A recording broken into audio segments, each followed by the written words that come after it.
আপনি দেখেছেন একটা আলেম কেউ কথা বলে না, আজকে সুরভি নিয়ে কথা বলে, অনেক যারা জুলাই যোদ্ধা হবিগঞ্জের সে ছেলেটাকে নিয়ে কথা বলে। কিন্তু আপনি দেখেন প্রথম আলো এবং এর পরবর্তীতে যে আলেম গুলোকে গ্রেপ্তার করা হয়েছে, 500 আলেম, 500 হুজুর মাদ্রাসার ছাত্র জীবন দিয়েছে, প্রায় 1500 পঙ্গুত্ব বরণ করেছে এই যে মাদ্রাসার যাত্রাবাড়ি মাদ্রাসার শিক্ষার্থীরা বিভিন্ন বাংলাদেশে।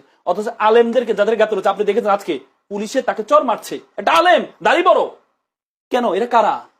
শেখ হাসিনার আমলে আলেমদেরকে মানুষে মনে করা হতো না। আমাদের সন্ত্রাস বিরোধী ট্রাইব্যুনাল ছিল, সন্ত্রাস বিরোধী ট্রাইব্যুনালে আমরা কোর্টে কিন্তু ঢুকতে পারতাম না, আমরা ঢুকতে পারতাম না।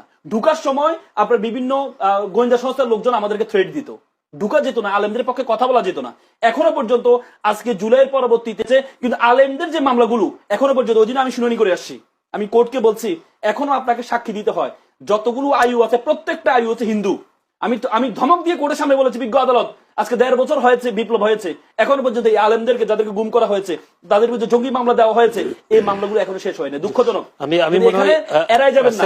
এ ভাই জানুল ভাই, আমি কেন বলছি, খুব দুঃখ থেকে বলছেন, এই আলেমদেরকে যদি, এই আলেমরাও জুলাই যোদ্ধা, তাদেরকে আমরা মানুষ হিসেবে ধরছি। শেখ হাসিনার আমলে মানুষ হিসেবে ধরা হয়নি, কিন্তু সে আলেমদেরকে সেম ভাবে ট্রিট করা হয়, এখনো তাদেরকে মানুষ হিসেবে ধরা হচ্ছে না।